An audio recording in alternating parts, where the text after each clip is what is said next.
So I think after treatment, so many things can be different, including your physical sensations too. And especially if the chest was a big part of arousal and now that sensation is not there anymore. What I encourage my patients to do is just to sort of rediscover their bodies and relearn what is pleasurable. So sometimes trying to do the same old things that used to work that now cannot work becomes very frustrating. And so people feel sort of this is never going to work because I keep trying to do the same thing and it's just not there anymore. And so what I really encourage people to do is just take a step back and explore everything with a very open mind and just try to figure out what feels good, what doesn't feel good. Don't have any goals in mind, just be curious. You can do it alone or with your partner or whatever's more comfortable. Hey everyone, welcome to season 3. This is Shauna. And this is Rosalina, and we're your hosts for Too Young for This Shit podcast. This podcast is not just about boobs, but a journey with cancer. We are young millennials, open about giving you our raw and unfiltered look into our lives. We are in no way medical professionals, nor are we offering medical advice. Any medical references are cited directly from public websites or from our personal diagnosis. Some topics and stories may be triggering to those who are fighting, have fought, or have loved someone with cancer. Hi everyone, this is Rosalina. And this is Shauna. Welcome back to the Too Young for the Shit podcast. Before we get into this episode, we wanted to give a disclaimer that any information in this episode is for educational purposes only. It should not be taken as medical advice, and you should always talk to your doctor about what you may be experiencing or any concerns you have to get the care that's right for you. Today's episode is a very important one. We're talking about sexual health, and it's something that both Shauna and I really wanted to talk about, and it's something that, for me personally, I have not had my medical team speak to me about sexual health in the beginning phases of my cancer diagnosis or even after. And so I had to do my own research, and here we are. So I really wanted to talk about this topic because it's something that I have not been able to talk about with my medical team. But Shauna, for your experience, how is that like for you? There was some side effects, but that was discussed, especially when it came to chemo and the ovarian suppression drugs that I had to start. But it wasn't like an in-depth conversation about how much it would have affected my sex life. And then when I had gone into the doctor, to my oncologist, and had asked, what can I do for X, Y, and Z? I felt like it was a question I shouldn't have been asking. It was more of like, I should just like focus on treatment and then put like my personal life on the back burner. She gave me, like some recommendations, but it wasn't like in depth. And I just kind of felt like, all right, maybe just focus on treatment for the time being. We have brought over a medical expert in today's episode, and we're really excited to speak to her. And an introduction about Dr. Agrawal. She is a medical oncologist specializing in breast cancer at Norton Cancer Institute in Louisville, Kentucky, and runs a sexual health clinic for women with cancer. She graduated from medical school at Indiana University School of Medicine. She did her internship and residency training at Barnes Jewish Hospital at Washington University in St. Louis. She completed her hematology and oncology fellowship at Vanderbilt University School of Medicine. She is a fellow of the International Society for the Study of Women's Sexual Health. So, Dr. Agrawal, thank you so much for being on this podcast. Thank you so much for having me on today. I think it's so wonderful to be able to talk about this topic. I think, many women diagnosed with breast cancer are in the same situation as the two of you, where this was not addressed up front and perhaps would be completely blindsided or unprepared for these major changes that can happen to your body going through cancer treatment, especially chemotherapy and hormone blocking treatments. So thank you so much for having me on your podcast, and I'm so excited to talk about sexual health today. Perfect. And with that being said, can you share with our listeners how you realized the impact of just addressing sexual health for cancer survivors? Why is it important, regardless if you have a partner or not? Yeah, so sexual health is something that is just fundamental to our quality of life and our well being. And it's important to understand this is not something that only affects people in their reproductive years. This is something that is relevant throughout a person's lifespan. And whether or not you have a partner, whether or not you're married, whether or not you're sexually active, the impact on sexual health is really far reaching, not only for how you feel in your sex life, partnered or unpartnered, but also other impacts such as it affects your urination, can predispose to UTIs, can interfere with the ability to have medical pelvic exam, and many other things too. Wow, I'm like just amazed by just the introduction of this topic. And so I would love for you to just do a deep dive into why do you think sexual health is often overlooked when it comes to cancer survivors? Unfortunately, the truth is that female sexual health is not really taught in medical training. So I would say most physicians, oncologists, other medical professionals may never have been properly taught or trained on how to address sexual health. And, I think that this prevalent attitude that Shauna mentioned, that how she was made to feel like, oh, you should just be focusing on treatment. Why do you even care about sexual health? Really stems somewhat from our feeling unprepared or untrained to be able to address these needs. Right. And so you opened up a clinic service and resources to support women's sexual health journey. And can you tell us a little bit more about how you started that? Yeah. So really, it started from a point of me just realizing that I didn't have the answers. I knew that sexual health was important. I knew my patients were being impacted, but I didn't really feel like I was be able to provide all of the answers that I wanted to. And so on my own, I went off and started educating myself to learn more, to learn everything I could about how to address sexual health concerns in my patients who had cancer. And through this, I joined this society called ISHWISH, the International Society for the Study of Women's Sexual Health, became certified as one of their fellows, was able to really learn a lot. And through that, I realized that I can offer a lot of input to my patients. And then even beyond that, to other patients who have cancer and who are dealing with sexual health concerns. So then when you brought that up to maybe your medical team or just the hospital itself, what was that like? Was that an easy process to get them on board for you to open up a clinic? Yeah, that's a great question. So, actually, having a sexual health clinic is something that I think really every single cancer center or every place that treats patients with cancer should have this service. But currently, it's not available in very many places. And so, I was fortunate enough that the hospital where I work was very receptive to opening this and was able to support with providing some marketing materials, publicity support for opening this, and really in a way that I think a lot of other clinics would be able to replicate and open similar clinics to provide this service. So, when it comes to sexual health, I'm a medical oncologist. So, my focus is treating patients with cancer, chemotherapy, hormone blocking treatments, helping people who have early stage disease and metastatic disease.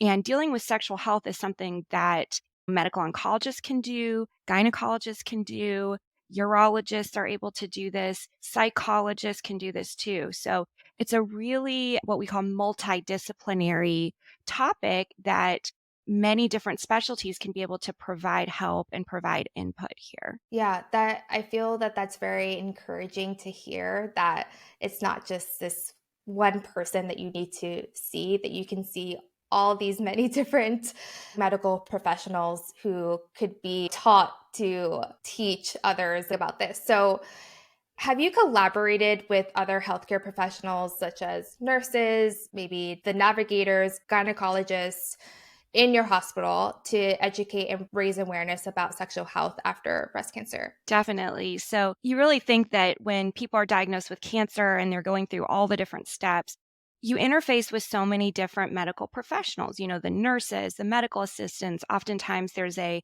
physician assistant or a nurse practitioner on the team, the medical oncologist, radiation oncologist, nurse navigators, lots of different people are involved in a patient's care. And so when I started the sexual health program, I did some educational lectures and seminars that all medical professionals were invited to attend, social workers, nurses, mid-level providers, anybody could come. And some of the things that I covered was basically, how do you bring this up? This is a topic that is essentially taboo, that we don't talk about on a regular basis. How do you open that door? How do you start that conversation?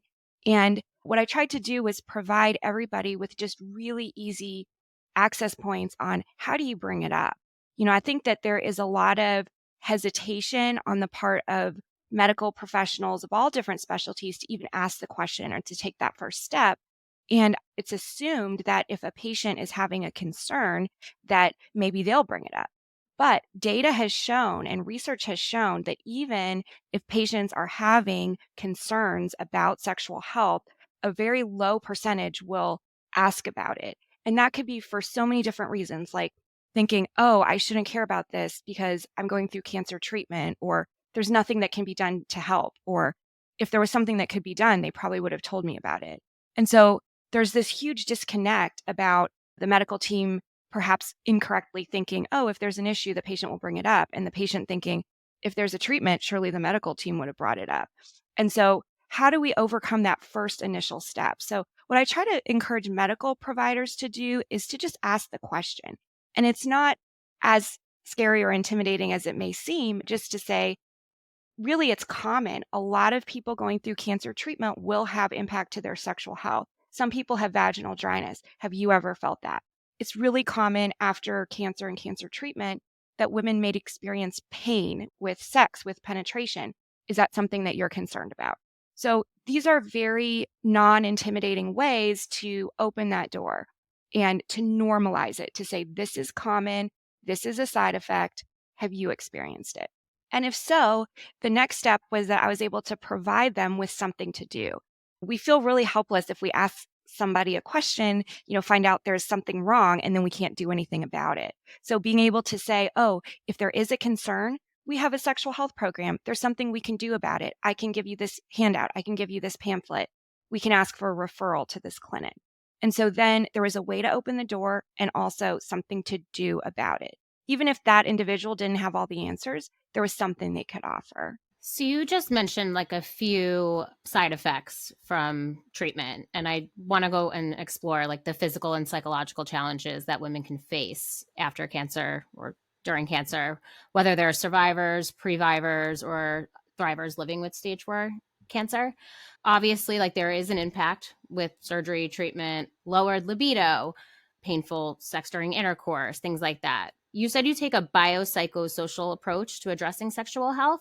Can you explain what that is and why taking this approach is important? So when we look at sexuality, it's something called a biopsychosocial model. And so what that means is when it comes to sexuality, there's all these different biological or physical things. There's psychological, so mental and emotional things, which can include libido, so desire, arousal, orgasm. And then there's interpersonal concerns too, or relationship issues. And so all of these areas affect sexual health. And when somebody goes through cancer diagnosis and treatment, all of those areas can be impacted. And it's not just one thing. So when I see a patient in the sexual health clinic, what I do is try to break it down. Okay, what are the biological things that are happening and what can we do about it?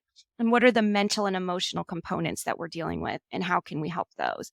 And then what's going on in the relationship with communication and interpersonal issues and how can we address that? And then you sort of go step by step and see what's happening, what's going on, and what are the options. Can you explain how like the biological, psychological, and social factors interact and influence sexual well-being after cancer? But like, let's do it through the different types of cancer patients. Like, so previvors, for example, they lose sensation in their breasts or have to have oophorectomy and a hysterectomy and body changes dealing with that. Yeah. So if someone's diagnosed, for example, with a genetic mutation in BRCA1 or 2 or other mutations and elect to go through preventative surgeries before the diagnosis of cancer, they may go through a bilateral mastectomy, so removal of both breasts. And they may go through removal of the ovaries and tubes and sometimes uterus by the age of 40. So with the breast to start off with, when a mastectomy is done, most of the time there is loss of sensation or feeling over the breasts and over the nipples. And for women, breast play, sensation of the breast, sensation of the nipple can be a huge factor for arousal and for orgasm. And so when surgery is done and suddenly there's no sensation in those areas, it can majorly impact the feelings that a woman would have with arousal and orgasm. And also, whether reconstruction is elected with implants or tissue flap reconstruction, or whether the decision is made to go flat, there are changes in the person's body. And that can cause some concerns about body image because essentially there's been a change. And how does the individual feel about her body? How does she feel sexually? What is the impact of those feelings? So if somebody has a feeling that they feel negatively about their body image, that has a major impact on how they're going to feel sexually, how they're going to feel about initiating, how they're going to feel about their partner seeing them without a shirt on, how they're going to feel about their partner touching them. And whether the partner says, I don't care about this, I love you, this doesn't impact me, still that doesn't change the person's body image because that has to do with how somebody feels about themselves. So here you have one thing, a surgery, and when it comes to sexuality, it's affected the biological, psychological, and the interpersonal aspects. And so this is really a far-reaching, really impactful change that women go through. And sometimes stepping into that surgery, the mindset is, I'm doing this to prevent cancer, to reduce the risk of getting cancer. And considering all of these impacts on sexuality, first of all, you don't really know how you're going to feel in the future, and you might not be thinking about these issues. So sometimes sometimes this may come as a surprise, and then all of a sudden trying to figure out, what can I do for arousal now? What can I do now that I don't want my partner to look at me, or I don't want to look at myself? How do you work through that? So even a single intervention like a mastectomy can impact sexual health in many different ways. And would you say also for survivors and stage 4 thrivers, the body changes, low libido, loss of sexual drive because of treatment, fatigue, anxiety, PTSD, those side effects, how does that differ from like Previvors? Yeah, so I think that some of the changes surgically might be similar, but then other changes are different. So Previvors, so we talked about the breast. So Previvors also may experience what's called premature menopause when they remove the ovaries prior to the onset of natural menopause. And so when that's done, especially in a premenopausal woman or a younger woman, it can induce the sudden onset of menopausal symptoms. So instead of, gradually going into natural menopause, it's literally 1 minute to the next. And so that induces hot flashes, night sweats, joint aches, mood changes, sleep changes, weight changes, vaginal dryness, changes in libido, arousal, orgasm, just to name a few. And so a previvor may be dealing with some of those symptoms of premature menopause. Now, patients who are undergoing preventative surgery for genetic mutations, they are potentially candidates for getting hormone replacement therapy. When you're talking about patients who have a diagnosis of cancer, there are different and more issues involved. For example, chemotherapy may be part of the plan. If a woman is premenopausal and goes through chemotherapy, there is a higher risk of being sort of thrown into early menopause by doing that. Also, many patients who have hormone receptor positive breast cancer nowadays are treated with treatments that temporarily shut down the ovaries, like shots, for example. And that also causes the symptoms of menopause. So going through chemo can cause it, getting the shots can cause it. And then whether it's before or after surgery, or for somebody who has metastatic disease, the hormone blocking treatments such as tamoxifen and the aromatase inhibitors, letrozole, anastrozole, exemestane, can also cause these menopausal symptoms. And so most people are probably counseled about the hot flashes and the joint aches and those sorts of things. but may not be as thoroughly counseled about the changes to the vulva, the changes to the vagina, the fact that it impacts the libido. And so those may come as a surprise if someone's not prepared for it. Yeah, these are all great information. And I love that we were able to pinpoint each person, whether it's previvors, survivors, or anyone who's living with stage 4. And I feel like we can all have some sort of information about how we should talk about our problems that we face whenever we go through like a big change like cancer. So love that you were able to address each one. But let's address something that's a bit unique. Are there any unique considerations or challenges that might arise when addressing sexual health in diverse populations for cancer survivors? Yeah, well, I think that having some understanding of a person's cultural background and, how they may feel about discussing sexual health is important. And I think it's also important for medical providers to be careful not to make assumptions and to be sure to be providing the information to everybody. So when I'm thinking about certain populations, you want to make sure that we're asking the same questions, we are offering the same advice and the same treatment solutions when it comes to sexual health for diverse populations and not omitting or avoiding those conversations. I absolutely love that because sometimes people with a cultural background are not giving the same resources or education. And so I think it's like you mentioned, is really important that everyone receives the same thing and not to make assumptions. And then also maybe there's an additional factor that it could happen where there's a unique case that they're dealing with that maybe most of your patients aren't. So I think it's really important to talk about that for sure. So you had mentioned before, like some healthcare providers just don't know how to approach a patient with information on sexual health. How do you empower patients to initiate conversations about sexual health with their healthcare providers? I think it's important to ask the question. So before starting a treatment, many people kind of write down questions to bring in and ask. And I think one question on the list can be, how is this going to impact sexual health? And how is this going to impact fertility? And what can be done about it? And then if there's any concerns during treatment, like perhaps a side effect has developed and you want to ask your doctor or your medical team about it, different ways to do it. So one thing is to write down the questions and bring them in and be able to say, I have a list of questions, and then you can read them out. And that helps you not forget or sort of not omit that question. That's important. Another thing that I've encouraged people to do is if they don't feel comfortable bringing it up with a particular member of the medical team, bring it up with another member of the medical team. So, for example, a patient might feel a good rapport with the nurse or a nurse practitioner or with their surgeon or radiation doctor, just to know that that question can be addressed at multiple different points.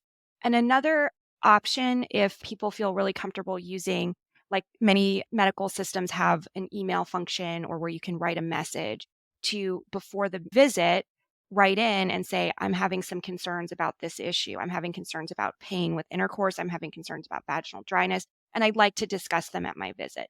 And that way your medical team knows to be prepared for those questions when they come in. If the team member who you're asking does not seem really comfortable or knowledgeable about the topic, the next step would be to ask for a referral. So, is there anyone in the system who handles women's health, or is there anybody I can be referred to for sexual health? And oftentimes that person might be a counselor or a sex therapist. And that might be the entry point. And then from there, understand what more specific issues may be needed. I think that's such great advice, especially the My Chart message, like just to kind of maybe set that up before you walk into the office so that you don't have to ask the uncomfortable I agree. Yeah. questions. Like that is such a really, really great piece of advice. Thank you for that. Can you share some examples of questions women can ask their healthcare providers regarding sexual health? Yeah. So before treatment, whether it's chemotherapy, one important question is, are there any precautions that I need to take for sex during chemotherapy? Secondly, can I get pregnant while I'm taking this treatment? And if so, would that cause negative consequences like birth defects? What type of birth control or pregnancy prevention method do I need to be using? And then what are the changes in sexual health that I might experience? Is there anything I can do to minimize the impact on my sexual health? And then if problems arise, to be specific about the question and also to convey how it's impacting you. Is it vaginal dryness? Is it pain? Is it friction? Is it pain more internally? Because those could indicate different things. And then body image is a big thing too. We talked about that earlier on this podcast. And that's one where sometimes when I'm talking to patients, there's a sense that maybe they shouldn't be feeling the way that they're feeling. But the fact is, it is a important issue. It is a common issue, and it can get better with support, including counseling. Any feelings or concerns you're having, just to bring them up and voice them. And the person you're telling may not be the one who's going to address that issue, but they might be able to connect you with the right person.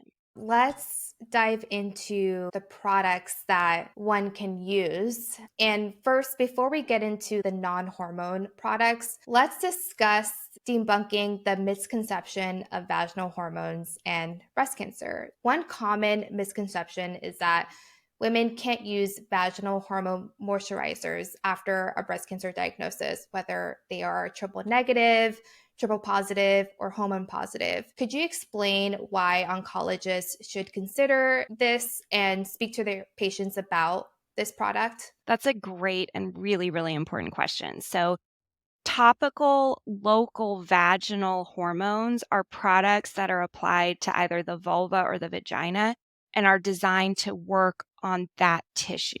So, I'm not talking about products that are meant to be absorbed into the whole body and treat menopausal symptoms overall. So, these are local hormone therapies.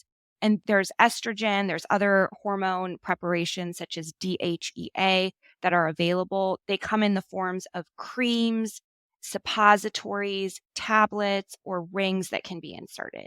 And the goal of these medications, these treatments, is to act on the tissue of the vulva and vagina and to replace that estrogen that that tissue needs. One common myth or misconception is that if somebody's had breast cancer, they can't have vaginal estrogen. And that is just not true. For medical oncology, our big national society is called ASCO, and they issued a set of guidelines or statements about this. And in those guidelines, they specifically state that for women who have hormone sensitive breast cancer, if the non hormonal methods don't work, the next step is to initiate a conversation about the risks and benefits of using local hormone treatments. And so, by no means, absolutely, vaginal estrogen is not contraindicated for people who have breast cancer. In fact, it's one of the great treatment options that's out there. After seeing your Instagram, because you post reels about it, I did message my oncologist asking her if the non-hormone products are not working for me, is there an opportunity to use vaginal estrogen products? And so I just wanted to see how she would respond to it. And she responded that could be an option that we can do like a low dose, but she would refer to me to a gynecologist because she wouldn't really necessarily know exactly what the dosage would be. So I'm just curious on your end, is that like a common thing where an oncologist would just refer to their patients to like a gynecologist, or are you someone that would say what the dosage should be for their patients? Yeah. So I think Yeah. it can go both ways. My concern is if patients get sort of caught in between the medical oncologist and the gynecologist, because oftentimes the gynecologist will say, oh, well, you can't have vaginal estrogen, so talk to your oncologist. And then the oncologist would say, well, the gynecologist didn't prescribe anything, so there's nothing I can do. I And so, see. really, the idea here is that the medical team works together. And personally, I prescribe the vaginal estrogen myself, but other times the oncologist may give the okay. We've discussed this and we are okay with proceeding with low dose vaginal estrogen. And then the gynecologist may be the one to prescribe it. Okay. Yeah, that's really great to know. What are the strategies would you suggest to help patients get their oncologists to listen and consider options like vaginal estrogen? Yeah. So the first thing when I'm talking to my patients about vaginal dryness and issues related to that is if there is a diagnosis of hormone-positive breast cancer consistent with the ASCO guidelines, I first recommend non-hormonal methods. And so that involves using a vaginal moisturizer to help the health of the tissue, and that is done on a regular basis regardless of sexual activity. So I hear a lot that a patient may think that they're using a vaginal moisturizer, but they're only using it before intercourse, and intercourse still hurts. And so they thought it didn't work, and then they didn't use it again. And the whole goal of these products is they have to be used at minimum 3 times a week, but it can be 5 times a week. It can be every day for the health of the tissue. And that is whether or not somebody is sexually active. And so there are some simple natural products like coconut oil can be used as a vaginal moisturizer. Some people like that. And there's other products that can be purchased that are called vulvovaginal moisturizers. They're available with no prescription. They can be bought online on their websites or on Amazon or wherever. And so one brand that I often recommend is called Good Clean Love. And they have a line of many different products. One of them is a vaginal moisturizer. So that comes in a gel. There's another brand called Hyalogyn that makes both a gel and a suppository. And that product has an extra component called hyaluronic acid. And hyaluronic acid, they also put that in face creams. It is extra moisturizing. So it can add additional moisturizing quality to that product. And the Good Clean Love has one with hyaluronic acid too. And then another great brand is called Revaree. And they have a product suppository with hyaluronic acid in it too. So I like to have people using these good vaginal moisturizer products consistently and not just prior to intercourse, because it won't work like that. And then as the product gets used more consistently, it helps that tissue with moisture. And then if there's going to be genital touch or sexual intercourse or penetration, then a lubricant has to be used. So the lubricant is meant to reduce friction. It's not meant to moisturize the tissue. So it's a different purpose. Some of the products you'll see are listed, you can use them for both, but others are just for one or just for the other. And so for lubricants, there's water-based lubricants and then there's silicone-based lubricants. And so water-based lubricants, there's a ton of products on the market, and most of them are not good because actually the water-based lubricant has to be matched to the proper osmolality and the proper pH. I think it's really important to research the qualities of the lubricant and not just grab one off the shelf. And especially many of these products have irritants in them. For example, they might be flavored or tingly or warming or have other chemicals or parabens in them. And those can be really irritating and burn if people have underlying vaginal dryness. So to really pick out a very good quality lubricant product. And then if people are having a lot of vaginal dryness, sometimes the regular water-based lubricants don't provide enough slippery quality, or they don't last enough. Like people might tell me it helps in the beginning, but then towards the end, it stops working. And so a silicone-based product is more slippery and is longer lasting than the water-based lubricant products. And so one brand that I often recommend for that is called Uberlube, and that's a really good quality silicone lubricant. I think it's just really important. I mean, this information is truly not general knowledge whatsoever. Most people don't come in knowing this. And so understanding a vaginal moisturizer and a lubricant are different products for different purposes.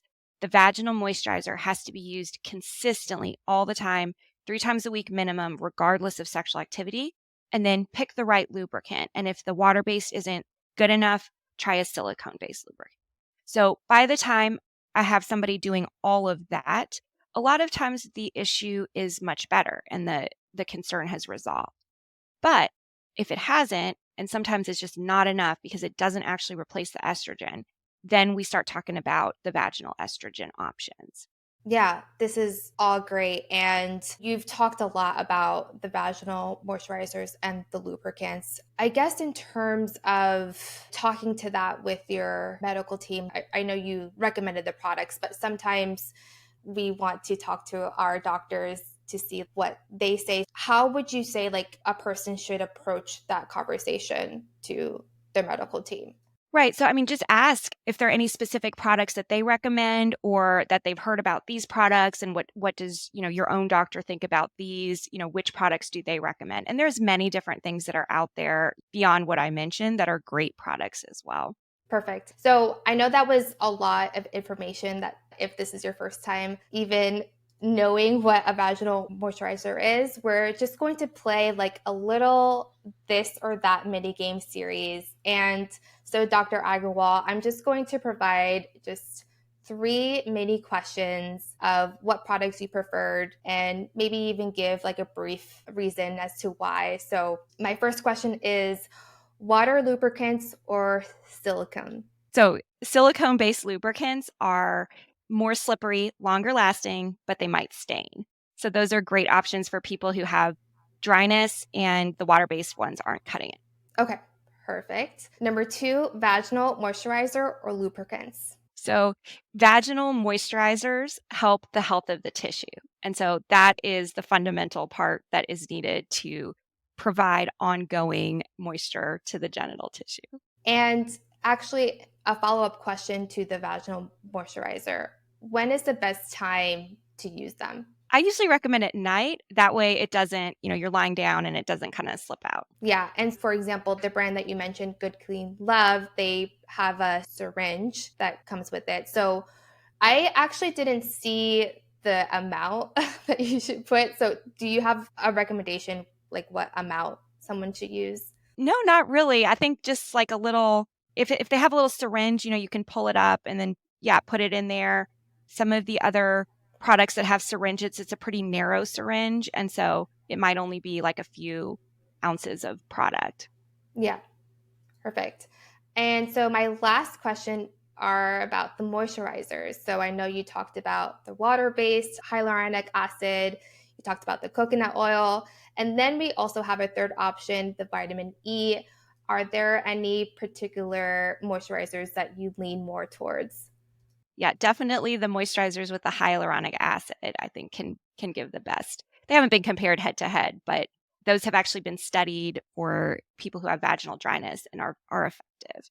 Yeah, I would say with the coconut oil, who, in terms of just maybe it's someone that shouldn't use it, who is that person? Yeah, so certainly if you have any sensitivities or allergies to coconut oil, don't use it. And if you're prone to yeast infections, that might not be the best option. Any of these products, as well as anything I'm saying, you should talk to your own doctor. And it's just general education and not information. So, specifically when it comes to coconut oil, different physicians will have different opinions about using coconut oil inside the vagina. So, always talk to your own doctor and find out which products are best for you. Perfect. Thank you so much for that. I have a question, and it's about the estrogen-based vaginal cream. Now, is that something, obviously it's a prescription. Can you get that at a regular pharmacy, or do you have to get that from like a specialty pharmacy or like a compound pharmacy? There's a lot of different options for local vaginal hormones. The ones that I typically provide or prescribe are accessible at a normal pharmacy and are not compounded. I often prescribe one of the products I prefer is what I call an ultra low dose vaginal estrogen, which comes at a 4 microgram suppository. And the typical instructions for use on that are daily for 14 days and then twice weekly ongoing. And so that's a FDA approved medication that's available at the pharmacy. Okay, great. Thank you for answering that. So, as far as rediscovering pleasure after being diagnosed and starting medications and after surgeries and all of that, can you provide strategies and techniques to help women rediscover pleasure and intimacy post treatment? Yeah, so I think after treatment, so many things can be different, including your physical sensations too. And especially if the chest was a big part of arousal and now that sensation is not there anymore. What I encourage my patients to do is just to sort of rediscover their bodies and just to relearn what is pleasurable. So sometimes trying to do the same old things that used to work that now cannot work becomes very frustrating. And so people feel sort of, this is never going to work because I keep trying to do the same thing and it's just not there anymore. And so what I really encourage people to do is just take a step back and explore everything with a very open mind and just try to figure out what feels good, what doesn't feel good, Don't have any goals in mind, just be curious. You can do it alone or with your partner or whatever's more comfortable, and then communicate with your partner. And so that's just sort of a simple thing that, anybody can do on their own. And then for some people, working with a sex therapist can be extremely helpful. And there's different techniques that can be used, including one called sensate focus, which is where a couple works together over time to concentrate on the feeling of touch and the feeling of being touched. And this is something that a sex therapist can walk either an individual or a couple through how to do this and how to sort of reawaken some of these feelings. Other things can also really help with feeling pleasure and things like that. And there's been a lot of work looking at mindfulness when it comes to sexuality. And so mindfulness can actually help a lot of aspects in a person's life in general. But specifically, if somebody is distracted during sex or distracted thinking about other things or what doesn't feel good or it doesn't feel the same or I have to do this, then it really detracts from experiencing any pleasurable feelings. So, practicing mindfulness and then using those same techniques when you're thinking about sexuality can be extremely helpful too. And then other things also help, like exercise, just like it helps so many different things, actually can boost libido too. So, that's another thing to incorporate. Of course, healthy diet, hydration, and getting plenty of sleep also will help with some of these feelings.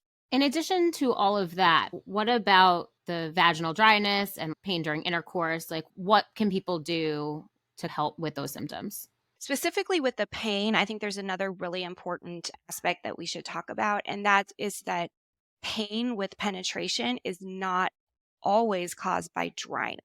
So, another cause for people having pain actually has to do with something called pelvic floor dysfunction. And what that has to do is the muscles that support the pelvis are supposed to be able to work together to be strong, but also to be able to relax at the right time. And what I see very commonly in my sexual health clinic is that this type of pelvic floor dysfunction develops where the muscles are overly tight and painful. And so when there's attempted vaginal penetration, the woman may tell me that it feels a sensation of, it feels like something is hitting a wall, or there's a pain, not from friction, but a pain deeper inside, or the vagina feels narrower or shorter and painful. And that is not vaginal dryness. That might be coming from something called pelvic floor dysfunction, which should be assessed by someone who can do a pelvic exam and figure out if that's what's going on. And if there is pelvic floor dysfunction contributing to the symptom of pain with penetration, then working with a pelvic floor physical therapist can be extremely helpful in learning how to relax and treat and coordinate the function of those muscles better. So, as a word of encouragement, I've had many patients who have experienced this and who have gone through pelvic floor physical therapy. And at the end of their treatment program, were able to have penetrative intercourse with no pain. And so that was a really big step for them to go through and be able to relieve that symptom.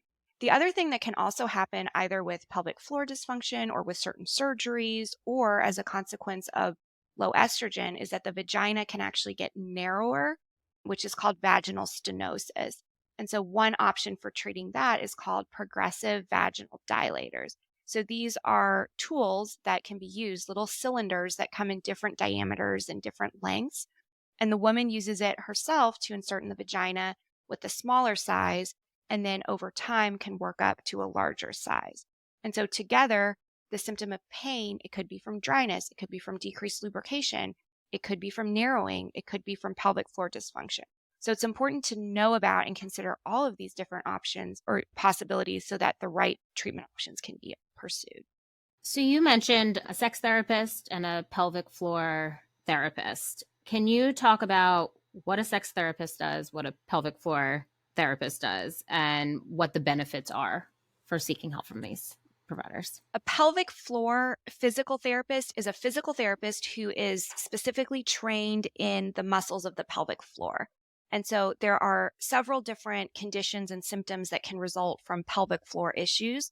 And the pelvic floor physical therapists are trained to address those. So just like you would do physical therapy, perhaps for a problem with your shoulder or your back, same, they can address and do interventions for the pelvic floor muscles. So some of those involve learning breathing techniques. Some of them involve being able to do exercises of your back and hips and core.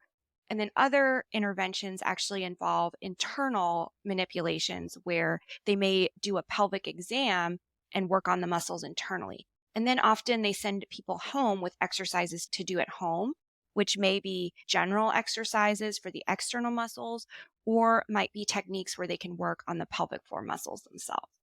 So pelvic floor is a form of physical therapy, pelvic floor physical therapy. A sex therapist is a mental health professional who is trained in issues related to sexuality. And so there are specific certifications that people can do to be designated as a ASECT certified sex therapist. And individuals can look online and search for certified providers near their zip code. So you can locate a provider, and that provider may not be through your healthcare system. It might be outside of the healthcare system. So a sex therapist is a mental health professional. Now, are these providers covered by health insurance? Do you know? In my experience, typically the pelvic floor physical therapy is, and then the sex therapy may or may not be, just depending on a person's insurance and whether that provider is in the network. I had a follow-up question with that. Can the doctor do like a pre-authorization for their patient? Like, have you done that where, you're like trying to get it to be insured through their insurance? Honestly, in my experience, the pelvic floor physical therapy has not been an issue. When I refer patients, seemingly that goes through. I don't have to do any additional work for that. And then For a sex therapist? for the sex therapist, I think that just depends on what that provider accepts or doesn't accept. As far as like body image concerns, obviously for women who've had surgeries, their scars and weight gain from being on different treatments and chemo and things like that. What are strategies to maintain like a healthy relationship and intimacy post-cancer? So I think trying to be open with yourself, your partner, and then communicating with your healthcare team how you're feeling mentally and emotionally about your body image is really important, because every person is going to have a different set of feelings after going through the cancer treatment, and it can impact people in very different ways. And there's no way as the medical professional to be able to know what somebody's feeling on the inside without that conversation happening.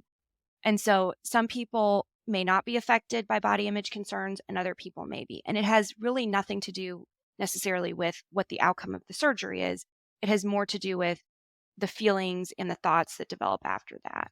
So one starting point is looking in the mirror. And that can be something difficult after a surgery or after a major change, especially because there's so much unknown. And so one exercise that people can do is looking in the mirror and just recognizing the thoughts that you're having without really attaching to them too strongly, and sort of to notice if the thoughts are neutral or negative or positive, and then to be able to see whether you're comfortable taking your shirt off and looking in the mirror without your shirt on. And then same thing, having just an observation of the thoughts. And some people who I talk to will tell me negative thoughts that they're feeling, that they think, and then that creates negative emotions. And as a result, they're not likely to act on initiating sexuality in that headspace. And so one first step is just trying to think a neutral thought instead of a negative thought. So a thought that if you told another person would somehow be an objective fact without a lot of value assigned to it one way or the other. But truly, this is something that would be best addressed with the help of a mental health professional, like a counselor, a psychosocial counselor, or a therapist. And so if those thoughts are distressing, then the best thing is for a person to talk to their medical team and to seek out counseling to help with that. Such great advice. Thank you for that. So what are the main points you want people to take away from today's episode and how to take care of their own sexual health? Sexual health is important. It is valid, and it is something that can be treated. So these issues are common, but they don't have to remain taboo. Talking about them can lead to treatment and improvement in these concerns. Secondly, vulvar and vaginal health is super important. And Moisturizers and lubricants can help with symptoms of dryness and decreased lubrication. For people who have hormone receptor positive breast cancer, vaginal estrogen is an option after discussion of risks and benefits with their doctors. Pain with sex can be more than dryness, and pelvic floor problems can be a portion of this. And then finally, mental, emotional, and relationship concerns are really important as well and also can be treatable.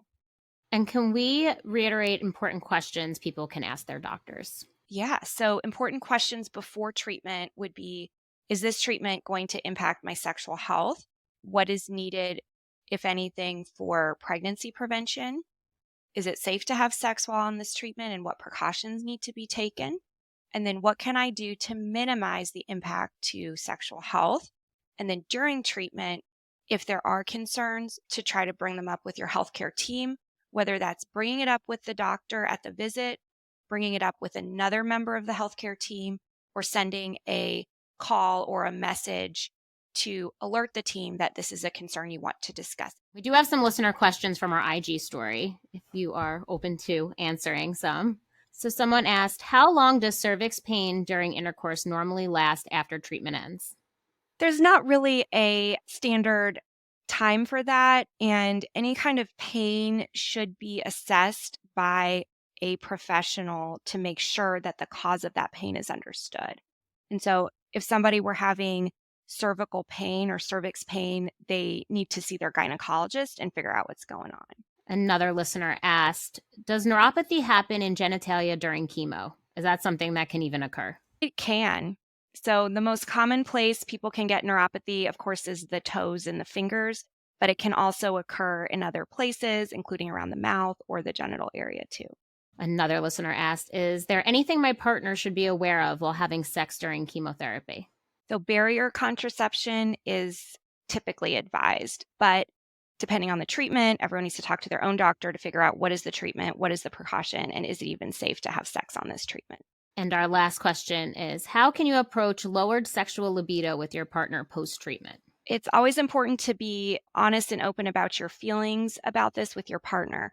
One, and we don't really touch on this, but one really important thing is oftentimes people's spontaneous drive or spontaneous libido will go down, but the reactive desire can still be there. So that means that the desire doesn't come first. Actually, being in a romantic or sexual situation comes first, and physical arousal may develop, and then later the reactive or responsive desire kicks in.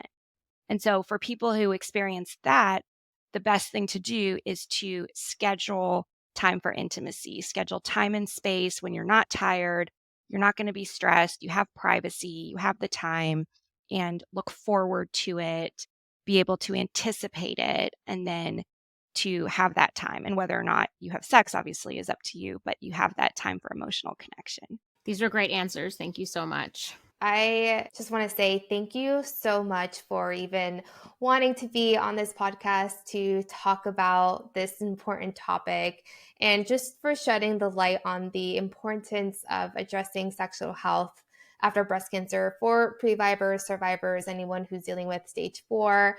And before we wrap up, we want to know, and I mean, we know where you are, but for our listeners, where can someone find you online?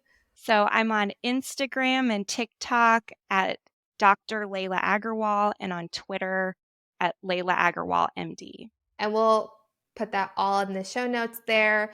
And thank you so much for just normalizing the process and not making this topic taboo, and even mentioning that rediscovering yourself could take time, wanting to have sex could take time. And it does take a lot of work to get your life together. And I could say that for sure. I'm still working on my life. But anything else you want to share with our listeners? Well, thank you so much for having me on the podcast. I really appreciate the chance to be here and to talk to your listeners, and hopefully be able to encourage people to bring up any concerns about sexuality that they're having, and know that there's treatment out there and there's things that can be done to help. A very special thanks to our podcast producer, Bethany Allard, and our podcast editor, Ayla Anderson. Thank you all for listening and supporting our podcast. Sharing our stories with you has been incredibly healing for both of us, and we hope it helps other women in their journeys through breast cancer. Ladies, if you enjoyed this episode, please share it with your friends and fellow breasties. Help us reach more women by subscribing and rating us on Apple Podcasts, Spotify, and now on YouTube. You can follow us on Instagram at TYFTS Podcast and email us at tyftspodcast@gmail.com. We love hearing from you guys, so shoot us a message. We will link any resources from the episode in our show notes.